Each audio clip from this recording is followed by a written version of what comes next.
Judges chapter 15. After some days, at the time of wheat harvest, Samson went to visit his wife with a young goat. And he said, I will go into my wife in the chamber. But her father would not allow him to go in. And her father said, I really thought that you utterly hated her, so I gave her to your companion. Is not her younger sister more beautiful than she? Please take her instead. And Samson said to them, This time I shall be innocent in regard to the Philistines, when I do them harm. So Samson went and caught 300 foxes and took torches. And he turned them tail to tail and put a torch between each pair of tails. And when he had set fire to the torches, he let the foxes go into the standing grain of the Philistines, and set fire to the stacked grain and the standing grain, as well as the olive orchards. Then the Philistines said, Who has done this? And they said, Samson, the son-in-law of the Timnite, because he has taken his wife and given her to his companion. And the Philistines came up and burnt her and her father with fire. And Samson said to them, If this is what you do, I swear I will be avenged on you, and after that I will quit. And he struck them hip and thigh with a great blow, and he went down and stayed in the cleft of the rock of Etam. Then the Philistines came up and encamped in Judah, and made a raid in Lehi. And the men of Judah said, Why have you come up against us? They said, We have come up to bind Samson, to do him as he did to us. Then 3,000 men of Judah went down to the cleft of the rock of Etam, and said to Samson, Do you not know that the Philistines are rulers over us? What then is this that you have done to us? And he said to them, As they did to me, so have I done to them. And they said to him, We have come down to bind you, that we may give you into the hands of the Philistines. And Samson said to them, Swear to me that you will not attack me yourselves. They said to him, No, we will only bind you and give you into their hands. We will surely not kill you. So they bound him with 2 new ropes and brought him up from the rock. When he came to Lehi, the Philistines came shouting to meet him. Then the Spirit of the Lord rushed upon him, and the ropes that were on his arms became as flax that has caught fire, and his bonds melted off his hands. And he found a fresh jawbone of a donkey, and put out his hand and took it, and with it he struck 1,000 men.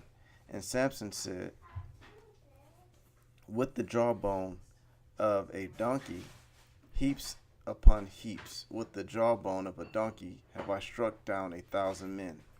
As soon as he had finished speaking, he threw away the jawbone out of his hand. And that place was called Ramoth Lehi. And he was very thirsty, and he called upon the Lord and said, You have granted this great salvation by the hand of your servant, and I shall now die of thirst, and fall into the hands of the uncircumcised. And God split open the hollow place that is at Lehi, and water came out from it. And when he drank, his spirit renewed, and he revived. Therefore the name of it was called En-Hekor. It is at Lehi to this day. And he judged Israel in the days of the Philistines 20 years. Judges chapter 16. Samson went to Gaza, and there he saw a prostitute. And he went into her. The Gazites were told, Samson has come here. And they surrounded the place and set an ambush for him all night at the gate of the city. They kept quiet all night, saying, Let us wait till the light of the morning, then we will kill him. But Samson lay still midnight, and at midnight he arose and took hold of the doors of the gate of the city and the 2 posts, and pulled them up, bar and all, and put them on his shoulders, and carried them to the top of the hill that is in front of Hebron. After this he loved a woman in the valley of Sorek, whose name was Delilah. And the lords of the Philistines came up to her and said to her, Seduce him, and see where his great strength lies, and by what means we may overpower him, that we may bind him to humble him. And we will each give you 1,100 pieces of silver.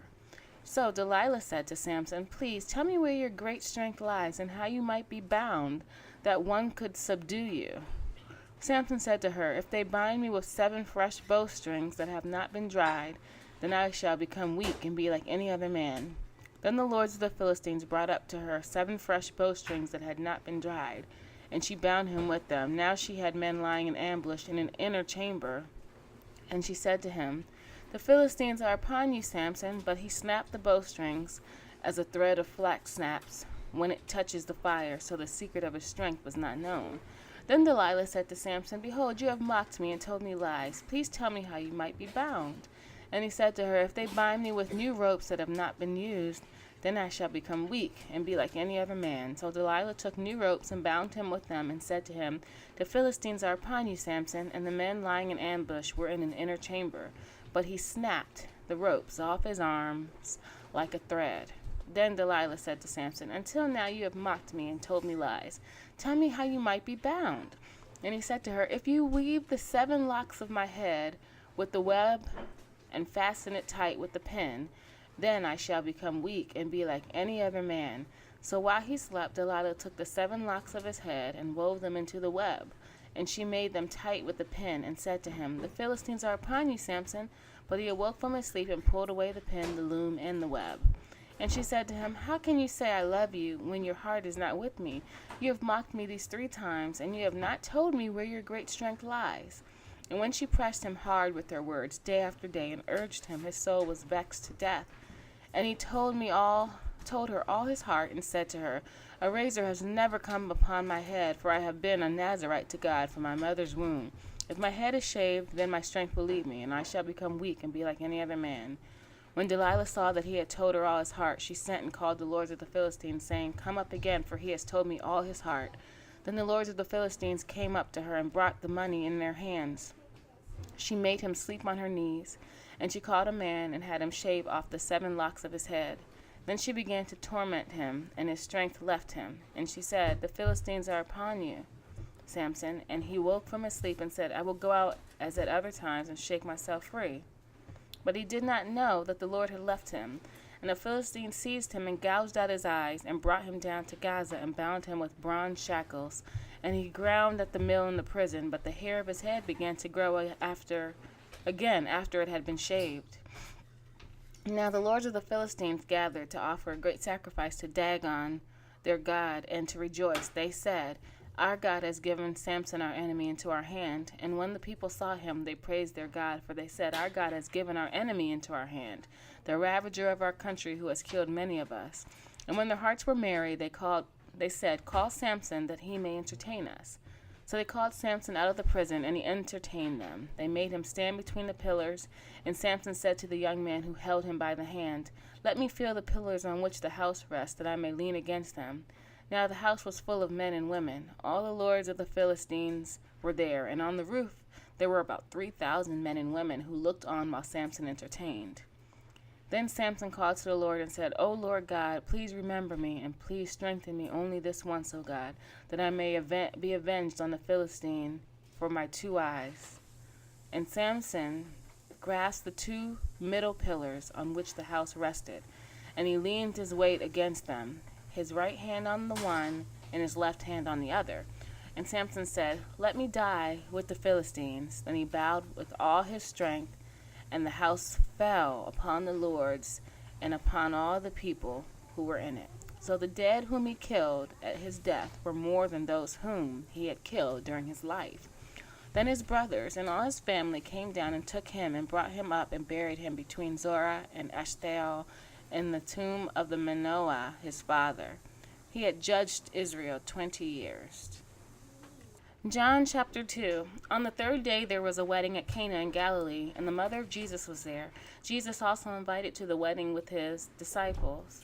Jesus also was invited to the wedding with his disciples. When the wine ran out, the mother of Jesus said to him, "They have no wine." And Jesus said to her, "Woman, what does this have to do with me? My hour has not yet come." His mother said to the servants, "Do whatever he tells you." Now there were 6 stone water jars there for the Jewish rites of purification, each holding 20 or 30 gallons. Jesus said to the servants, "Fill the jars with water." And they filled them up to the brim. And he said to them, "Now draw some out and take it to the master of the feast." So they took it. When the master of the feast tasted the water now become wine, and did not know where it came from, though the servants who had drawn the water knew, the master of the feast called the bridegroom and said to him, "Everyone serves the good wine first, and when people have drunk freely, then the poor wine. But you have kept the good wine until now." This, the first of his signs, Jesus did at Cana in Galilee, and manifested his glory, and his disciples believed in him. After this he went down to Capernaum with his mother and his brothers and his disciples, and they stayed there for a few days. The Passover of the Jews was at hand, and Jesus went up to Jerusalem. In the temple he found those who were selling oxen and sheep and pigeons, and the money changers sitting there.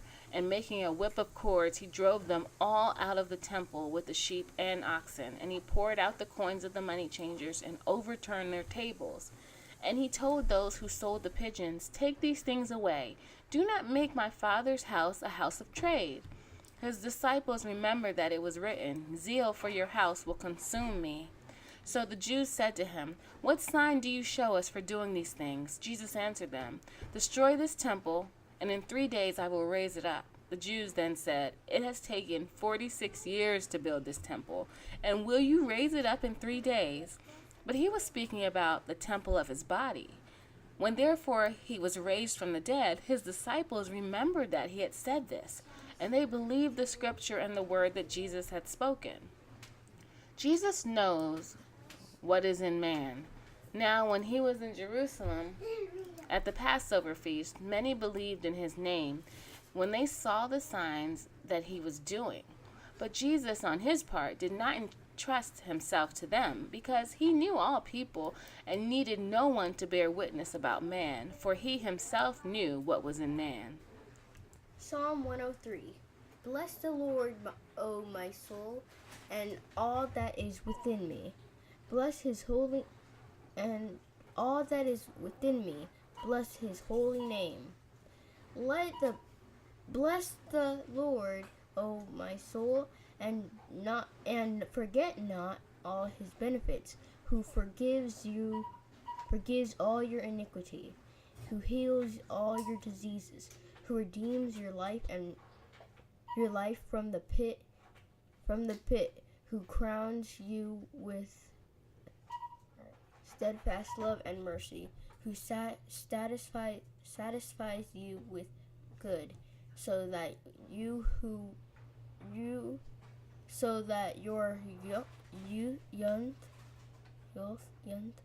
is renewed like the eagles. The Lord works righteousness and the justice for all who are oppressed. He made known his ways to Moses. He acts to the people of Israel. He made known. The Lord is merciful and gracious, slow to anger and abounding in steadfast love. He will not always chide, nor will he keep his anger forever. He does not deal with us according to our sins, nor repay us according to our iniquities. For as high as the heavens are above the earth, so great is his steadfast love toward those who fear him.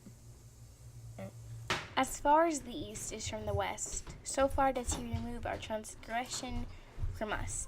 As a father shows compassion to his children, so the Lord shows compassion to those who fear him, for he knows our frame.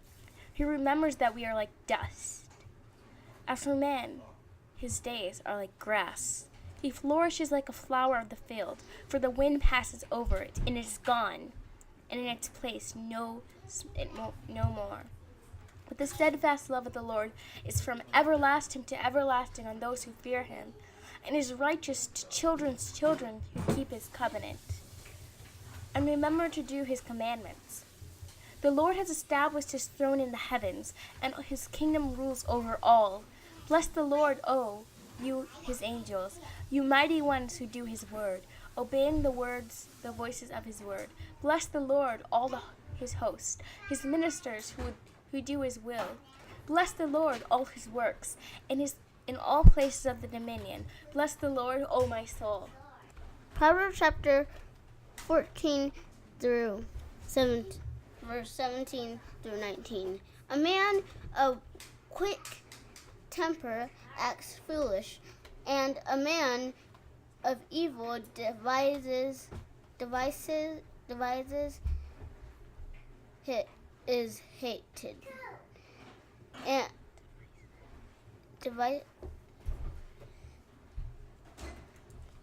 devises is hated. The simple inherit fully, but the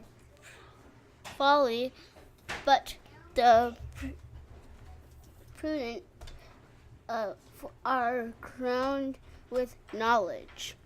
And the evil bow down before the good. The wicked at the gates of the righteous.